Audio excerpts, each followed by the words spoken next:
Bukan Mr. Wayne ya, tapi Mr. Wan. Sayang kumisnya ketebelan ya Pak Fonjoy. Nya BA-nya ini agak sedikit renggang dari TMAN-nya ini nih. Coba dilihat deh. Halo Hunters, welcome back to my channel In The Midnight Hunter TV. Kali ini gue kedatangan action figure terbaru dan ditunggu-tunggu dari Fonjoy, yaitu Batman Justice League. Oke, nggak usah lama-lama, langsung gue mulai aja ya Hunters. Lo bisa komen dan diskusiin bareng di sini.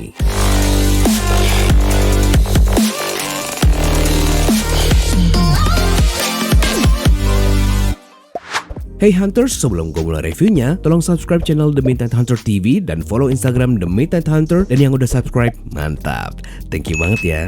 Oke, langsung aja kita mulai dari tampilan desain packagingnya dulu ya. Dari segi estetik, lagi-lagi kita disuguhkan dengan tampilan desain packaging yang menarik dan kokoh mirip dengan Batman versi Batman vs Superman yang sebelumnya pernah gue review di sini. Tapi kali ini terdapat perubahan desainnya yang lebih keren dan juga tampilannya lebih modern. Dari depannya, kita bisa lihat perubahan desain font Batman yang tampil lebih gagah dengan nuansa metalik dan perpaduan warna gelap. Dan medium shoot photowork Batman yang terlihat keren. Dengan lisensi Warner Bros. Dan DC-nya juga terlihat di bagian atas dan bawah. Bagian samping kanannya ada wording Batman 1/9 action figure. Tapi ini kenapa kayaknya tipenya di mana-mana ya? Tulisannya jadi action figure.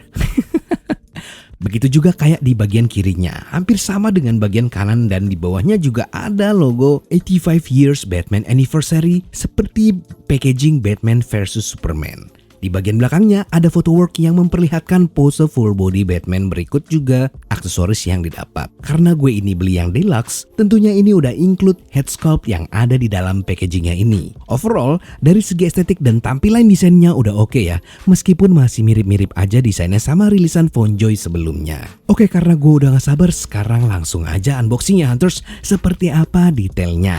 Ini dia Fonjoy Batman Justice League. Di lapisan pertama ada action figurnya dan di lapisan kedua kita dikasih head sculpt dan juga aksesoris lainnya yang mirip dengan versi Batman vs Superman. Tapi ini nuansanya bener-bener Justice League. Logo di stand base-nya jelas keren ya. Dan untuk detail dan proporsinya kita mulai dari Batman-nya dulu. Wow, ini tampilan Batman-nya ini udah mirip sama Batman Justice League. Siluetnya juga kelihatan presisi dan head sculpt-nya nggak segede Batman versi Batman vs Superman. Tapi sebentar ya, emangnya Batman Justice League brewoknya setebal ini ya? Kayaknya enggak deh ya. Serius, ini kok yang gue dapat kayak gini ya? Gue bukannya dapat Batfleck, malah ngerasa kayak Pedro Pascal. Dan kalau ini dari detail sculptingnya sendiri, ini emang udah mirip ya. Bagian matanya juga terlihat bagus dengan tatapan yang fokus ke depan. Tapi tetap aja dengan penjob brewok yang agak ketebalan ini, terutama di kumisnya, gue ngerasa terganggu sih. Dan freckles-nya ini nggak terlalu kelihatan yang versi Justice League ini. Menurut lo ini agak-agak downgrade nggak sih? Oke, move on aja ke bagian batsuitnya. Untuk versi Justice League ini, memang dia ini warnanya agak lebih gelap dan juga punya tekstur dan tambahan padding yang berbeda dibandingkan versi Batman vs Superman. Dia juga punya tekstur yang terlihat lebih rapi dan juga banyak lining-lining di setiap part batsuitnya.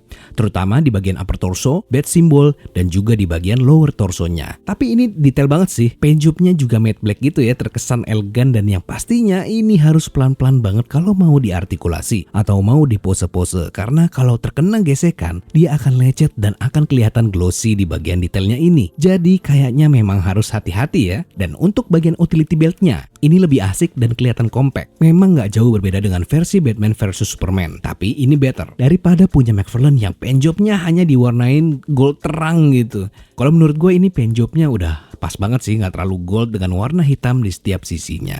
Dan untuk di bagian tangannya, terutama glove-nya ini ya, penjobnya ini asik banget, cukup detail dengan warna gold di bagian kepalan tangannya. Dan ada aksen warna dark silver di bagian paddingnya ini. Dan kita turun lagi ke bagian kaki. Ini juga bagian detail-detailnya juga udah kelihatan keren ya. Nah, bagian sendi artikulasi ini sih yang masih kayak ngeri-ngeri sedap ya.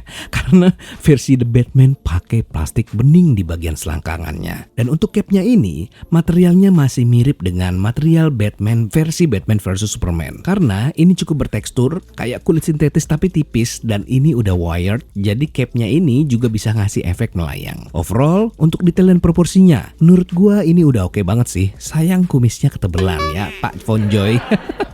Walaupun gue bisa touch up sedikit, tapi ini tetap mengurangi kepuasan gue buat beli Batman Justice League ini dibandingkan Batman versi Batman vs Superman yang pernah gue review sebelumnya. Jadinya excitement gue berkurang pas ngelihat pertama kali paintjob di bagian face sculpt-nya ini. Oke, sekarang gue bahas artikulasinya. Dan untuk artikulasi bagian kepalanya bisa kita lihat di sini, bisa diputar kanan kiri, 360 derajat juga bisa, dan motion range atas bawahnya ya cukup lah ya. Untuk bagian tangannya bisa dilebarin 90 derajat ke samping, terus ini udah butterfly joint shouldernya juga bisa diputar-putar, ada artikulasi di bagian bicepnya dan bisa diputar-putar. Terus ini udah double joint, jadinya bisa ditekuk sampai segini. Ya cukup lumayan lah. Untuk bagian pergelangan tangannya bisa diputar 360 derajat. Untuk torsonya sendiri ini udah cukup oke ya, tapi gue harus pelan-pelan karena gue nggak mau ngerusak paintjobnya yang matte black ini ya. Upper torsonya bisa ditekuk-tekuk juga, bisa diputar. Untuk lower torsonya bisa ditekuk ke depan, ke belakang, dan juga bisa diputar kanan kiri. Dan untuk bagian kakinya bisa ditekuk ke depannya segini, 90 derajat. Ball joint di selangkangannya juga bisa ditarik. Ya gue pelan-pelan sih, ngeri juga. Terus juga ke belakangnya ini juga bisa hampir 90 derajat ya. Tapi kalau ball jointnya nggak ditarik jadinya hanya bisa segini. Dan untuk sendi di bagian lututnya juga udah double joint, jadinya bisa ditekuk sampai segini. Ini udah cukup fleksibel banget artikulasinya. Ujung kakinya pun juga bisa ditekuk untuk mempermudah pose.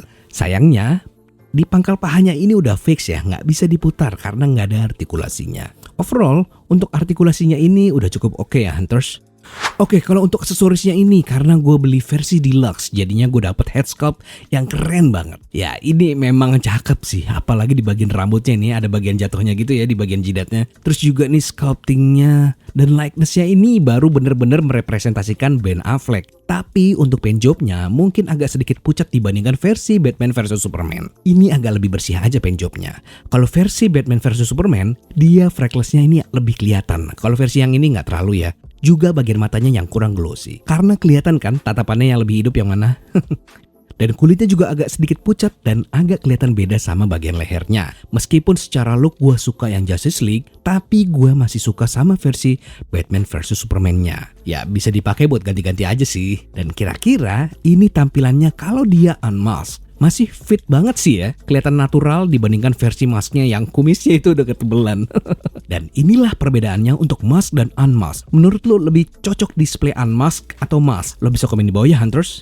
Dan untuk aksesoris lainnya, ini gue dapat stand base Batman Justice League yang logonya ini emang cakep ya. Tapi sayangnya, lagi-lagi dia kasih font Batman yang terkesan biasa aja. Apa sih? Ini kayaknya cuma font Arial doang dan di bagian jaraknya BA-nya ini agak sedikit renggang dari TMAN-nya ini nih. Coba deh lihat deh. Apa ini emang sengaja dibikin kayak gini? Katanya Fontjoy udah license, tapi kok kayak KW jadinya.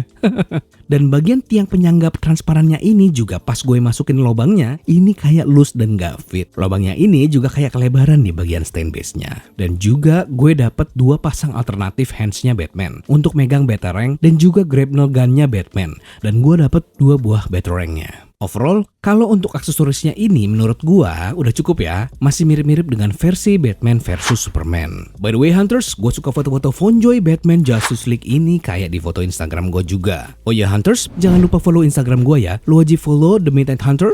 Di situ gua bikin foto-foto koleksi mainan karakter favorit gua. Oke, untuk skalanya ini Hunters, ini skalanya sama dengan rilisan Fontjoy lainnya. Ini masuknya ke skala 8 inch ya, yaitu 1/9. Sebenarnya skalanya ini nggak beda jauh dengan buatan McFarlane. Lo bisa lihat perbedaannya antara Fontjoy dan McFarlane di video Armored Batman Beast Kingdom. Dan inilah perbandingannya dengan versi Batman vs Superman. Overall dari segi tampilan keseluruhannya, harusnya sih emang ini udah keren banget ya. Namun ada beberapa kekurangannya yang akan gue highlight lagi di akhir video ini. Struggling to find the latest action figures for your collection? Welcome to The Midnight Hunter TV. Discover the coolest and most in-depth action figure reviews. Get exclusive guides and see how each action figure dazzles with its stunning details. Don't miss out on the latest content, in-depth reviews, and top tips only on the Midnight Hunter TV. Click subscribe and follow us for all the latest info on your favorite action figures. Oke Oke Hunters, buat kalian yang suka banget sama Batman Justice League ini, gue rekomendasikan ya mungkin lu harus beli ya. Cuman gue takut lu dapet zong kayak gue ini.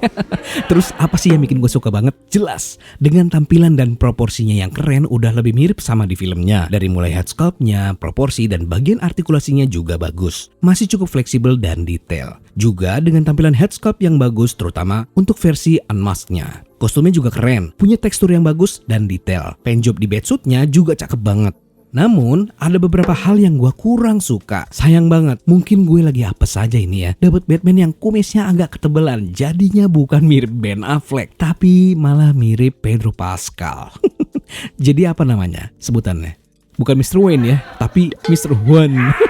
Nah, untuk di unmasked-nya ini, paintjobnya agak sedikit pucat dibandingkan dengan bagian lehernya. Nggak tahu kenapa kayaknya ada sedikit downgrade ya, karena detail freckles-nya yang tadi gue bilang nggak terlalu kelihatan seperti head sculpt versi Batman vs Superman. Seperti yang gue bilang sebelumnya juga, ini di bagian matte black-nya ini, di bagian torso dan batsuit lainnya bisa terkikis dan lecet, jadi bisa baret dan tampil glossy lagi. Jadi memang harus hati-hati buat pose-posenya ya, dan juga desain stand base-nya, terutama pilihan dan posisi font yang agak aneh, dan juga lubangnya yang kurang fit alias longgar ya, yang bikin gue agak susah untuk display dia dengan pose sesuka hati gue dengan penyangganya. Dan juga beberapa typo di bagian packagingnya. Dan untuk harganya ini gue beli di harga kisaran 500 ribuan ya Hunters, dan yang pastinya masih terjangkau buat lo yang mau mengkoleksi action figure Fonjoy Batman seri Justice League ini. And by the way, lo bisa cari ini di offline store atau juga online marketplace, atau mungkin lo juga bisa cek link di deskripsi di bawahnya Hunters. Oke Hunters, sekian aja dulu review singkat gue The Midnight Hunter TV. Lo bisa follow gue di Instagram, linknya ada di deskripsi, dan jangan lupa subscribe channel ini dan nyalain lonceng notifnya supaya lo bisa tahu duluan info dan video yang gue review selanjutnya. And keep hunting.